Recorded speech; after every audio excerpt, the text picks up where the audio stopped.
I just decided to rewatch this movie again for like the second time in like 2 weeks. That was kind of a mistake in the best way possible. Before I say anything about this film, I gotta give you guys a little bit of some background. Bleach was one of the first animes that I had ever gone into. It was one of the first that I'd ever seen on Netflix. I watched it with my sister, so it holds a dear place in my heart. That does not mean it's the best thing I've ever watched. On the contrary, I've seen a lot better stuff since then. But I've always had a soft spot for Bleach, and especially the dubs. Me and my sister, we had seen all of these films. I think there are four, actually, 3 or 4 of these Bleach standalone films, and we thought that this one was the best. So after I was perusing a little bit through the old films that I had around, I found this one. It's not the best film that I've ever seen, um, but I am glad that I watched it again. But I don't think you should. Bleach: The Time and Dust Rebellion. I'll give you a little bit of a synopsis here before I really go into it. So this film was made in 2007. It was the result of a popularity poll between side characters, and the character that won the popularity poll would get their own film. Um, Toshiro Hitsugaya, also known as Captain of the 10th Division, won that poll. This is what we got in return. Uh, it's not the best film ever. And honestly, I could nitpick about a lot of things, including and not limited to the poor animation quality that happened to continuously persist throughout the life of early Bleach, but I'll only mention that a little bit. But I guess the first thing I could mention is I can't believe I watched that twice in such a short amount of time. The first time I couldn't even really sit there and pay attention because I was too busy laughing my butt off from how terrible, honestly, how terrible some of the animation was, the voice acting, the lines. It was just an absolute train wreck. Everything was fuzzy. It was like I was watching it without my contacts or my glasses on, which means literally indescribable. Like I could not tell what the frick was going on 9 out of 10 times. This movie starts with the Owen, and it has this awesome scene where the freaking the cloud comes in through the side, and it's like just the most like stuttery cloud I've ever seen in my life. I was like, oh my gosh, this is gonna be a rough film. And that's the first thing you see. Anyway, the film's introduced, and people are carrying this carriage that holds this thing called the Owen, and apparently it's a super powerful artifact, whatever, that the royal family has. Nobody really cares, but Squad 10 has been decided to take care of this artifact. So, they're walking alongside with it when the carriage gets attacked and everybody gets screwed over, which um reminds me of why everybody is like so garbage in this universe. Like there are only 10 people in the whole Bleach universe that can do anything, and it's none of the majority of the people. And I know that's common for stories like this, but I'm also like, this is a whole military organization, and none of them are capable of doing anything at all except for dying. Kitsugaya, the captain at the time, he goes and he chases after the offender, um, supposedly abandoning his post and everybody else on it. So everything is kind of shut down. The scene turns over to Ichigo, who's just chilling as usual as a substitute Shinigami trying to protect his village. And he finds out that this random area has been blocked off, and he looks into it, and it's actually um, the scene of the crime, so I should say. Soifon shows up and reminds me of why I hate the Soul Society. She basically tells Ichigo to screw off because he's a substitute and he doesn't need to know anything. After all of that, there's a captain's meeting. where obviously all the captains gathered together, and they decide they're gonna punish the entire squad, the whole 10 squad, for the fact that Toshiro Hitsugaya, their captain, supposedly had fled. And it's at this point we kind of get a little bit of a peek into the Sarite and the barracks. And I remind here, I haven't seen Bleach, or I haven't seen a single episode of Bleach for at least like 4 or 5 years. So it's been a long time, honestly. Um, and either I completely forgot or it didn't occur to me that there are only like 3 people in the whole Sarite. It flashes back to Hitsugaya from that point. We have a series of flashbacks throughout the film about Toshiro and Kusaka's relationship. Now Kusaka is the guy who went and stole the Oin at the beginning of the film. And these are kind of weird. Honestly, this whole movie is kind of weird because nobody knows anything about Toshiro. He's probably like the most uninteresting of the captains in general. He didn't have a lot of backstory to him other than the fact that he happened to be a childhood friend of Lieutenant Hinamori. But we don't know anything else about him. So theoretically, it should make this flow better, but it just feels like it comes out of left field because nobody knows anything about Toshiro. Like, even the people in the dang show, in the dang movie, Toshiro wakes up. Um, at this point, before that, he had fainted, um, because of his wound that he got from trying to save the Oin, as the show should call it. And he wakes up in Ichigo's bedroom, and Ichigo comes in and starts talking to him. He leaves Toshiro alone for a little bit because he's being a stubborn child, literally.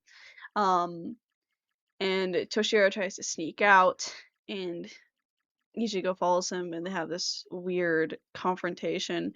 Literally, Ichigo is my spirit animal in this movie because he's the only one who is confused, who is asking like valid questions, other than Toshiro himself, and he asks some valid questions, but like nobody else like doubts what's going on at all. And the Arrancar that are Kusaka's friends show up as well, and they start attacking him. And it was also at this point when I was reminded that the fights in Bleach were never the strongest. Were never like Bleach's strong suit. At the end of that fight, Ichigo actually gets knocked out, to say the least. Toshiro doesn't even help him. He just kind of watches him fall in his face and like walks away like nothing happened.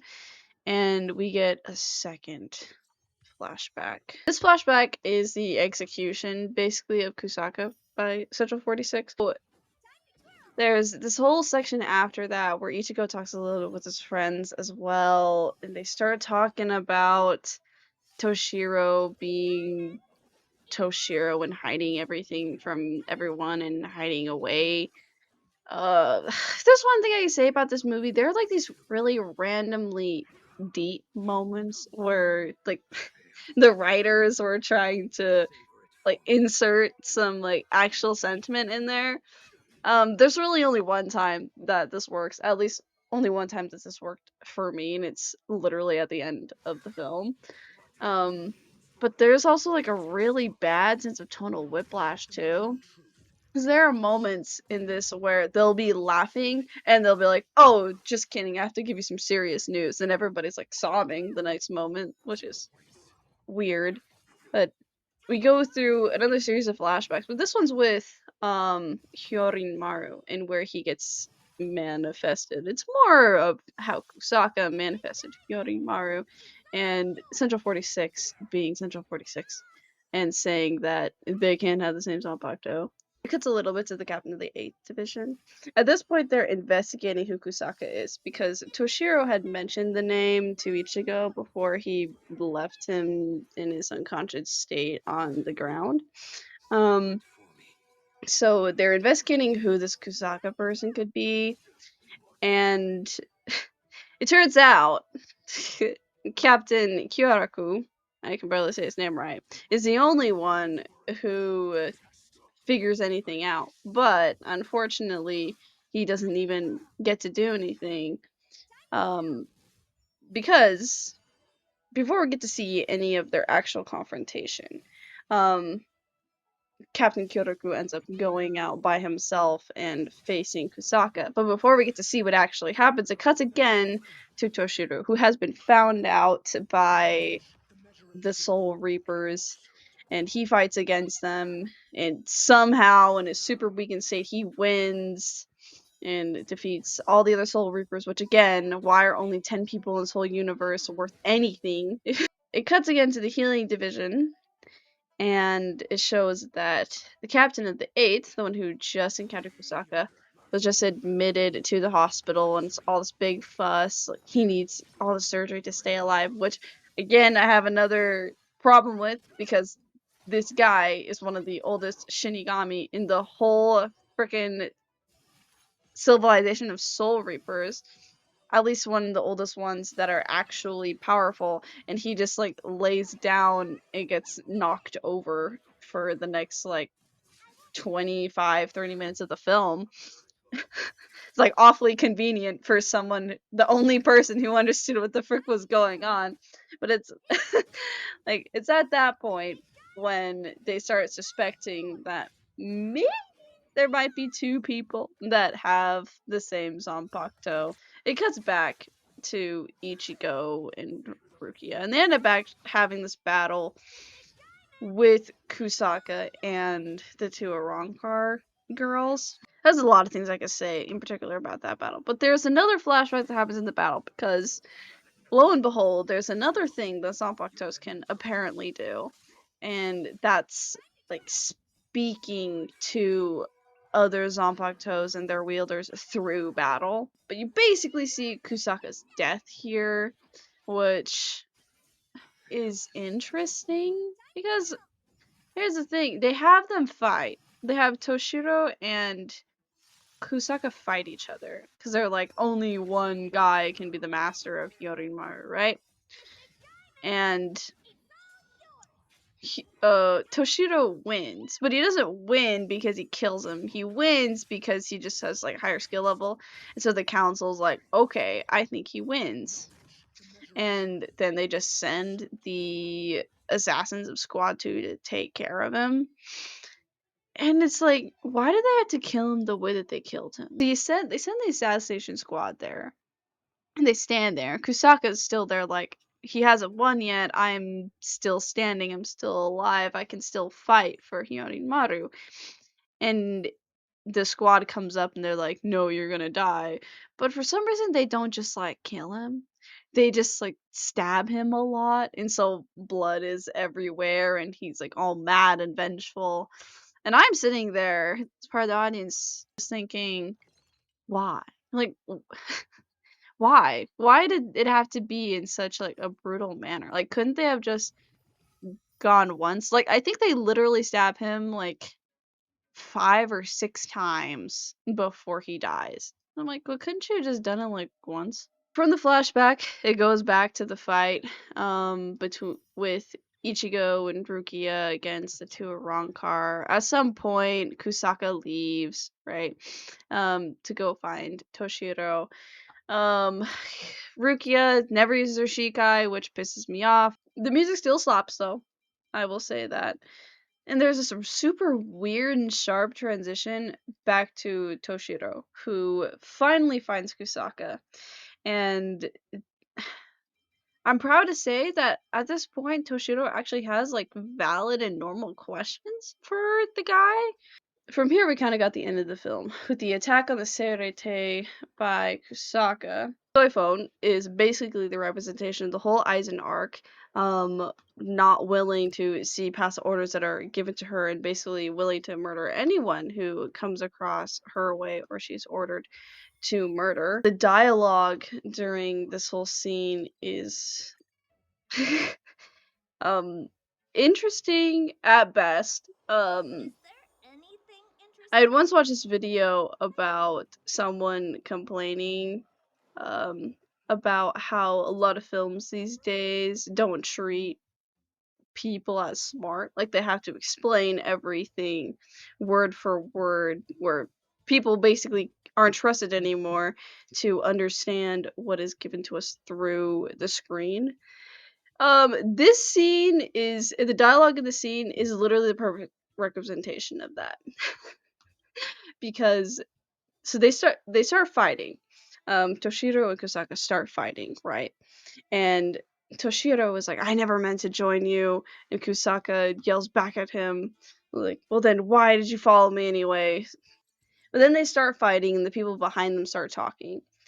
And they just start talking about basically the entire film. Basically, they start talking about Toshiro's motivations and his thought process throughout the whole film. Instead of letting the viewer, I guess, understand or try to make these connections themselves about Toshiro Hitsugaya, they make the characters do it for you, and it's like presented in the most like hand-fisted way down your throat. Like, like there is no other way to explain it. They literally say verbatim for like 10 minutes every single thing that ever happened in this entire film. Like they talk about all the flashbacks and how Toshiro must have been feeling and why he was doing the things that he's doing, explaining it to everyone. And this actually happens multiple times throughout the film where someone will say something and then another person will say something just so incredibly obvious. It's like the most hand-fisted way of explaining or conveying to the audience what kind of person Toshiro Hitsugaya must be and his motivations, and it's just like the worst. And it's literally for like 10 minutes. After that, the true fight starts because Kusaka breaks the Oin and becomes a part of the Owi and tries to absorb the power. It doesn't work, so the power starts going on a rampage and starts destroying everything, which incapacitates like half of the Gotei 13 from doing anything actually useful. Yoruichi shows up out of nowhere, starts helping Soifone. Zaraki actually holds the best moment in this film, I would say. Um, he comes in and he just starts laughing. It gets to the end. And at this point, how the frick is Toshiro still standing? Because he had this injury that he got from the beginning of the film, which I'm assuming this film like went over the course of 2 days, right? A cycle of 2 days.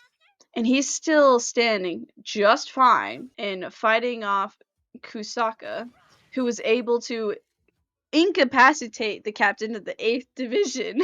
Kusaka's death is honestly the best part, the best animated part in the whole film, the prettiest part of the film, but it just ends. Like, that's it. They're standing on top of the battlefield. Kusaka's spirit has floated away like freaking Master Oogway in Kung Fu Panda, and Captain Hitsugaya just looks at Ichigo, and he's like, let's go. And then the credits roll. In hindsight, when I was thinking about it, watching it the second time, it was easier to put a lot of things in a better perspective and not just laugh the whole time, which is why I watched it twice. There was one more deep emotional moment that I actually liked. There's a part in there, throughout the film, there seems to be this connection between Ichigo and Toshiro. They make a lot of parallels between Ichigo's experience as a child and Kusaka's murder.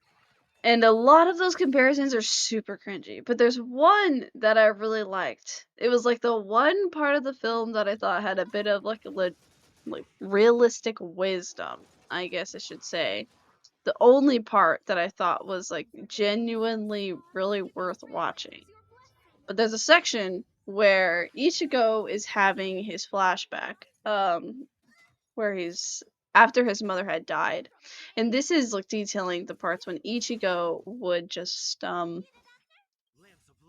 basically hide from his family in a way. Like he would go to the river where his mother had passed away and he would just sit there all by himself, wouldn't tell his family where he was. So in this flashback, his family finds him and he's just sitting there like nothing is wrong. Like, guys, why are you so upset? Like, what in the film he says, "Why are you so excited?" It is then when his sisters get upset with him because they have been worried. Their father, his twin sisters were all worried about him, and he's acting like it was nothing. And then his dad tells him basically that we're a family, and that means we need to share what makes us happy and what makes us sad, because if we don't do that, then we might as well just be a bunch of strangers living together. I will say in hindsight that I can see maybe why it was my favorite of all of these like original films, but maybe I'll just have to go back and watch all the rest of them and tell you about them, because I don't think I was right. Thank you guys for watching. That was long. Very long dissertation on Bleach the Diamond Dust Rebellion. I stream actually throughout the week, and I'll put the link in the description below. So if you want to talk to me about random things about this terrible film, or about books, or whatever, this is exactly what I look like. And I will see you some other time.